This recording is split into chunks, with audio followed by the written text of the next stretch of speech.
Hey everybody, Sneaky Narcotic, back at it again with another YouTube video. Today we're going to go over some more War of the Spark spoilers, and as you guys know from the thumbnail, I will, at the end of the video, be going over the new Ugin, so stay around for the whole video to see that. But before we get into the video today, guys, please, I'd like y'all to like, share, and subscribe. It would mean a lot to me. I really try to get this channel done, even with 2 jobs and everything else going on. I still try to put this content out for anybody who's willing to watch it. So I really appreciate it, guys. Anyways, let's get into the first spoiler of the day. I was actually in the middle of the Bond, I guess cycle would be the best way to put it. And the last Bond, or the last card in the cycle of Bond, I guess, is Bond of Passion. As you guys may have seen from my last video, these Bond cards are 2 guilds that came together, and it's just so interesting to me. This, of course, being Gruul and Boros.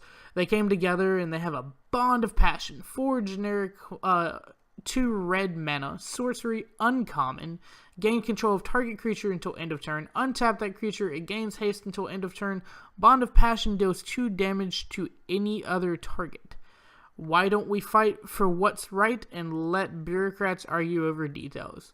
So very cool. Of course, the Boros Legion and the Gruul, I don't know, rioters at the moment, I guess. Clansmen, I don't know, but it's very cool to me. I like that. I think it's, of course, it deserves its uncommon rarity for how much mana it is, but I do like when you are able to gain control of target creature until end of turn, untap it, and then hit them with their own creature. Now, granted, Bond of Passion deals 2 damage to any other targets. I wish you would also be able to have the potential to deal this 2 damage to your own target creature. Granted, it would also be nice to, of course, it's at sorcery speed, so you would do this during main phase 1, hopefully. You'd be smart enough to do this during main phase 1, and, be able to take out one of their blockers with that 2 damage, hopefully. I still think it's quite the mana cost for what it is. But anyways, let us go with the next card, Hualti's Raptor.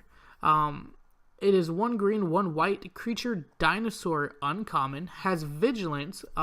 When Hualti's Raptor enters the battlefield, proliferate. For those that don't know what proliferate is, choose any number of permanents and or players, then give each another counter of each kind already there. Ixalan's essence never left Hualti's heart. Aww. It is a 2/3. For 2, so I like that. For it to have vigilance, I like that as well. A lot of people complain about this proliferate, but guys, come on, you understand that this whole set's about planeswalkers, and you can see here Hualti's planeswalker. Hualti's Raptor. She's a planeswalker, so you're meant to play this card, of course, to help block against creatures attacking at your planeswalker and proliferate. And even then, like, proliferating, I think there's a card called Call to Unity that puts a +1/+1 counter on all your creatures. And then proliferates, if I'm not mistaken. Maybe I'm wrong with that. But anyways, proliferating is very powerful with cards like that put +1/+1 counters on all your creatures, and then you proliferate, and it just gets ridiculous. You could put this in a Bant Simic Ascendancy deck, and I could see it being good, especially for a 2-drop, you know? Anyways, let's go with the next card in the set, Spark Harvest.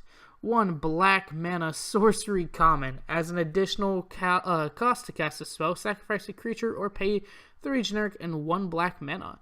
So all together, that would be 5, 2 black and 3 generic to not have to sacrifice a creature for the spell. Destroy target creature or planeswalker. The flavor text reads, with the harvest of Domri's Spark, the Elderspell began to fuel Bolas's ascension to godhood. So, Domri's dead? Like, look at this picture. There's no way he's not dead, right? This Eternal came over here and took his Spark out, and Domri's laid dead, flatlined over there. Yes, pretty bad. I was actually on Twitter, and MTG Goldfish or Saffron Olive himself, I can't remember who I saw this from, but was like, look, it's Planeswalker removal in common. And I was like, yeah, it kind of has to be, with there being so many uncommon and rare planeswalkers. You have the potential to pull 3 planeswalkers in one pack of 3 different rarities too, which is pretty neat. I don't think there's any other set that's been able to happen in. But anyways, as far as this card, I like this card. It does show that these Eternals, they're not, they have to be sacrificed to harvest the spark, I guess. And that's just interesting to me that they're again, background to this is that they were warriors that went through 5 trials. At the end, they were murdered and mummified and laser-tapped to be brought back to life to be the ultimate warrior, just to die again for Bolas to harvest these Planeswalker sparks. Anyways, there we go. Ashiok's Skulker. Ooh, Ashiok's Skulker. 4 generic, 1 blue. Creature Nightmare. Common. It has the ability of pay 3 generic and 1 blue. Ashiok's Skulker. Can't be blocked this turn. Fear arrives and whispers in the shadows of your mind. It is the enemy you always knew would come. Ashiok. Very interesting card. Ashiok's the thing of nightmares, I guess, because, geez, look at this creature. It's like an octopus / mermaid / freaking vision of fear nightmare looking. Anyways, as far as the common, this is okay. In sealed and limited, this will be a alright top end if you're playing like mono blue, I guess. For it not to be blocked is really good, I would think. And for it to have 3 damage not blocked, that's kind of good. Anyways, commence the endgame. 4 generic, 2 blue mana, instant rare. This spell can't be countered. Very powerful card already. Can't be countered. No, no Esper control today. So, draw 2 cards, then amass X, where X is the number of cards in your hand. For those who did not know what amass is, put X +1/+1 counters on an army you control. If you don't control one, create a 0/0 black zombie army creature token first. The flavor text reads, even gods shall kneel. And that's Nicol Bolas speaking. So, of course, he's talking about the fallen god, or at least I assume he's talking about the fallen gods here, and maybe the Endbor, or the Endray's Bor god thing. Elrog, I think is how you say his name. I'm not too sure. But, pretty cool, I would say. It's kind of a lot. I like that it's at instant speed for how much it is. Really like that. Granted, it's really expensive for what it does, but also this could get you, even without a Reliquary Tower, this could get you a 7/7 zombie army creature token at instant speed to all of a sudden block their amazing 5/6 or whatever and kill it, and then you untap, upkeep, draw, hit them for 6, or what did I say, 6 or 7, hit them for 7. So this is powerful. They can't be countered. So I do like this card. I just think it's interesting. In Commander, I can imagine doing an Enter the Infinite, which, if you don't know what that is basically draw your whole deck except for 1 card, and having, like, obviously not a 99, but having like a 50/50 wouldn't be too hard, too off bat. So having a 50/50 zombie army would be funny in mono blue, and I think I might put this in my mono blue deck just because of the fact it can't be countered. Anyways, the Elderspell. Oh, what? The Elderspell? 2 black mana, sorcery, rare. Destroy any number of target planeswalkers. Choose a planeswalker you control. Put 2 loyalty counters on it for each planeswalker destroyed this way. The path to power is often paved with atrocities. So this is a pretty cool card. It's like a board wipe for planeswalkers for 2 mana, which is interesting to me.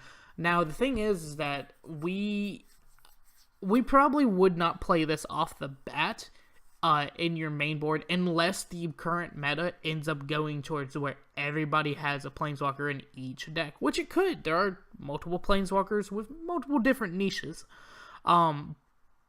But I don't know if this is main deckable. It's definitely side deckable, like, don't get me wrong. Even without that whole loyalty ability, destroying any number of target planeswalkers, they get their Nicobolus almost to ultimate, and well, you killed it for 2 mana? That's right. You cast it down. For 2 freaking mana, dude. This actually is even better than Vraska's Contempt, except for that Vraska's Contempt exiles. So they could potentially Glorious Rebirth the planeswalkers back that you destroyed, which is insane. But anyways, Deliver Unto Evil, 2 generic, 1 black, sorcery, rare. Choose up to 4 target cards in your graveyard. If you control a Bolas planeswalker, return those cards to your hand. Otherwise, an opponent chooses 2 of them, leave the chosen cards in your graveyard and put the rest into your hand. Exile Deliver Unto Evil. So, I like this card even without having a Bolas planeswalker out. It's still 4 target cards in your graveyard that can come back, and it's target card, so it's... Sorry about that, guys. Where was I? So Deliver Unto Evil, very good card.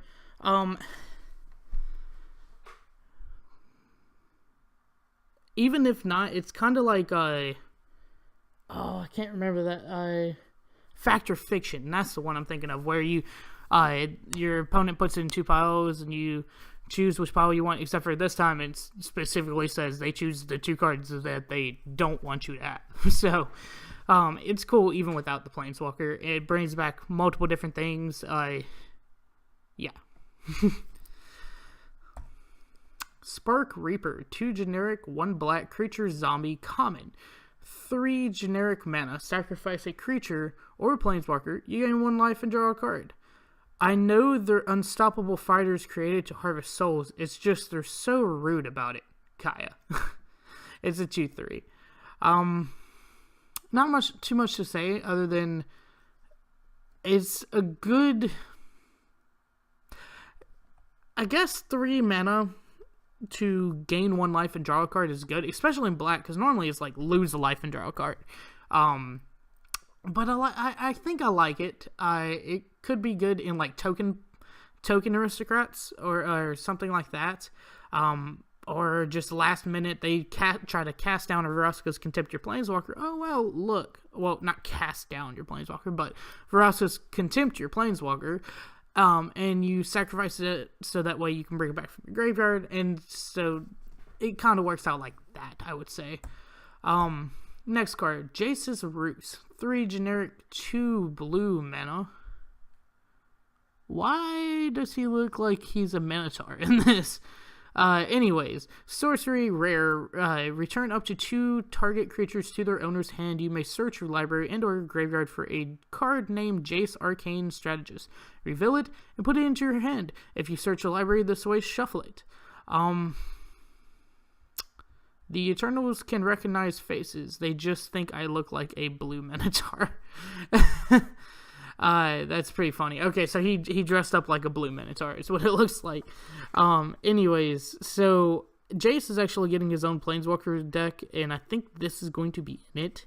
As you can see by that Jace Arcane Strategist, that's the other Jace Planeswalker from the Planeswalker deck. So, anyways, this is a pretty cool, pretty okay card. Bounce 2, tutor up a Planeswalker, bounce 2 creatures is pretty good. Jace's Protection, 2 generic, 2 blue, creature, wizard, illusion. It is an uncommon. Whenever you draw a card, put a +1/+1 counter on Jace's Protection. Projection. 3 generic, 1 blue, put a loyalty counter on target Jace Jace Planeswalker. Pardon me if I seem distracted. Part of me is reconnoitering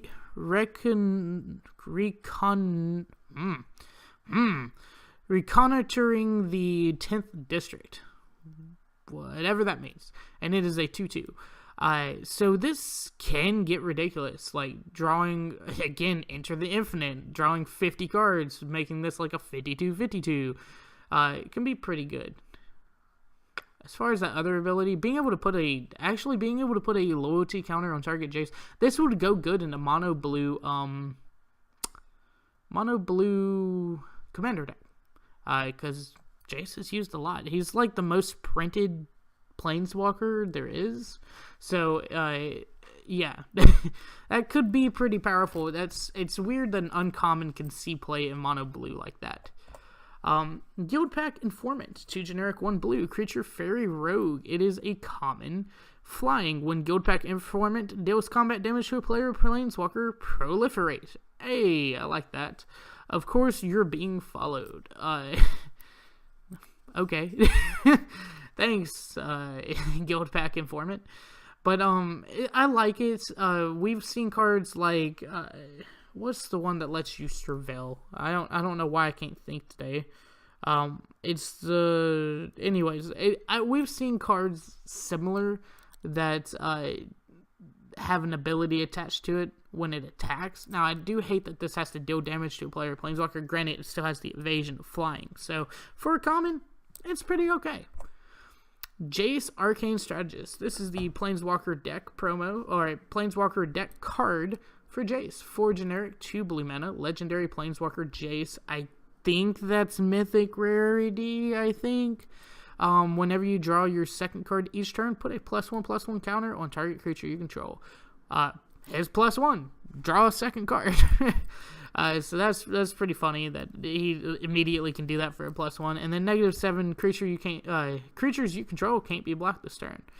So that's okay. Not the best ultimate, but I do like the ability. And of course, anytime you get to draw a card on a planeswalker, it's awesome to me. I like planeswalkers that draw you cards for free. Ashiok, Dream Render. Oh, Ashiok, welcome to the planar field, buddy. 1 generic mana, 2 hybrid mana of blue or black. Legendary Planeswalker Ashiok. Uncommon. Spells and abilities your opponents control can't cause their controller to search their library. So no tutoring. This could be potential playing commander just for that factor. I do like the -1 ability. So it comes out for 5 loyalty. But the -1 ability is taget player puts the top 4 cards of their library into their graveyard, then exile each opponent's graveyard. That's pretty powerful in Commander.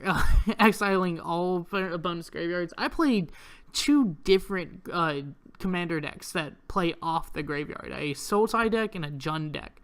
And if you exile my graveyard, I'm gonna be pretty pissed. So I might flip the table. And so for Ashiok to be able to do that for 3 mana and then instantly go ahead, -1-er, him, her, it. Anyways, then that's pretty good. Okay, so we come to our first card. I had to look up the translation. So this is Sarkhan the Masterless. It is 3 generic mana, 2 red mana, legendary Planeswalker Sarkhan. It looks like it is of rarity. Whenever a creature attacks you or a Planeswalker you control, each dragon you control deals 1 point of damage to that creature. +1 until end of turn. Each Planeswalker you control. Okay, thank you. Each Planeswalker you control becomes a 4/4 red dragon and gains flying. -3, create a 4/4 dragon creature token with flying. That's pretty good. I don't like that it's straight up -3. I wish it was kind of like -2, but that's still powerful to make a 4/4 dragon. I was talking about this. If you have an Dragon deck and you put this in there, it does say whenever a creature attacks you or a Planeswalker you control, each dragon you control deals 1 point of damage. If you have a lifelinking dragon, that's a lifelink damage right there. But on top of that, if you have 4 dragons and an opponent attacks you with a 4/4 creature, that creature dies before doing any sort of damage. So it's almost like if you have enough dragons on the battlefield, you don't even need to block. And so that's very interesting. I'm wondering if there's going to be a way in Standard to brew around that. We shall see. Oketra. Oh, yes. Let me pull her up real quick. It is Oketra. God Eternal Oketra, that for short. 3 generic, 2 white mana, creature legendary, zombie god, has double strike. Whenever you cast a creature spell, create a 4/4 black zombie warrior token with vigilance. Ooh. When God Eternal Oketra dies, of course, the new god thing, put the exile, or is put into exile from the battlefield. You may put it in its owner's library, 3rd from the top. So, being able to cast a creature, like a 1-drop creature, and then also getting that 4/4 vigilant zombie is awesome to me. I love that does that. And then she has double strike, which is pretty good, because you put lifelink on her, and, well, you're good, you know? I always wish Oketra had lifelink, but anyways, this is pretty cool. You can't really tell from this picture, but I do like the gold embellishings and the laser tap on her as well. The gods just look sicka. Ooh, Celebration Planar. This is a card that my buddy showed me, and I'm going to get the picture up so that way y'all can, or not the picture, but I'm going to pull up the card itself. Oh, that's right. I got this from a different website. Let's come back to this card. Hualti. Goldfish. Spoilers. Okay, actually, because most of these next ones are translations, I'm going to come back, period. War of the Spark. Okay, so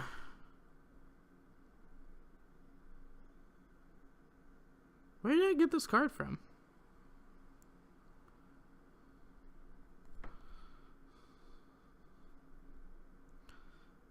I swear I just pulled this off of the website.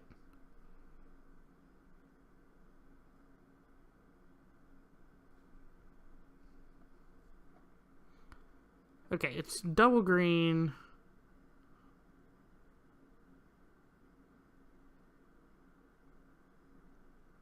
Okay, there it is. I'm so sorry, guys. Planar Celebration. 5 generic mana, 2 green, sorcery. Choose 4. You can choose the same mode more than once. The modes are: create a 2/2 citizen creature token that has all colors. Put a permanent card from your graveyard to your hand. Proliferate, or gain 4 life. So you could gain 16 life. You could put 4 2/2 creatures down, which is okay. You can proliferate 4 different times. You can bring 4 cards from your graveyard back to your hand. This card is ridiculous, and I love it. It deserves its rare rarity. I'm sorry for the poor picture condition. This is the best I could find. But it is a cool card, I would think. Plus, the whole idea of being able to 1,000-year storm this is frightening. Or the new Ralzeric copying it. Frightening. Let me say it one more time. Frightening. Gaining 32 life, or proliferating 8 times, or bringing 8 cards back from your graveyard, or making 8 2/2s and just flooding the board. That's ridiculous. But anyways, not the point. The next card is Hualti. Then let's see Hualti. Actually have the translation pulled up over here. Really, I'm sorry for this. I tried my best to get this out on time. Hualti, Heart of the Sun. 2 generic, 1 green or white mana. Legendary planeswalker Hualti. It is an uncommon. Each creature you control assigns combat damage equal to its toughness rather than its power. That's weird. Okay, so she's a Bant defender. She comes out for 7 loyalty, and it says you gain life equal to the greatest toughness amongst creatures you control. Well, that's interesting, I guess. That's really weird that she does that. I wouldn't have expected that. But yeah, okay, so she's in the high alert deck with Arcades and all these defenders. Yeah. Zone d'Explosion. Zone d'Explosion. Man, the the translations today are just awesome. So this is called Blast Zone. It is a land. Blast Zone enters a battlefield with a charge counter on it. You can tap it to add a generic mana, pay XX and tap it to put X charge counters on Blast Zone, or pay 3 generic and tap it, sacrifice Blast Zone, destroy all non-land permanents with converted mana cost equal to the number of charge counters on Blast Zone. A board wipe on a land. That's interesting. Granted, this might make people play more Field of Ruins and land destruction type esque decks. So I could see this getting hated out of Standard real quick. I could see this getting hated out of like a lot of things. Anyways, let's keep going. Last card of the day, Ugin el Infallible, and I will get you the actual translation of this card. Ugin the Ineffable, I guess. 6 generic mana, legendary planeswalker Ugin. Comes out with 4 loyalty. Colorless spells you cast cost 2 less. I like that. I like it already. +1, exile the top card of your library face down. You may look at it at any time. Create a 2/2 colorless spirit creature token. When that token leaves the battlefield, put the exiled card into your hand. -3, destroy target permanent that is 1 or more colors. That's pretty cool too. I like that. Ugin being able to do that in his last couple are pretty good. That whole making a creature and then flipping the top card and putting it into exile so you play that, or that creature dies, that's interesting. What's even more interesting about that card is that it gets rid of a certain problem that we have in our playgroup called Decree of Annihilation. And it doesn't necessarily get rid of it, but it helps you combat it. And it's pretty funny that it gets around that, I would say. But anyways, that has been all the spoilers for today. Big Daddy Ugin is saying goodbye, and thank you for watching. Please like, share, and subscribe. This is Sneaky Narcotic, signing off.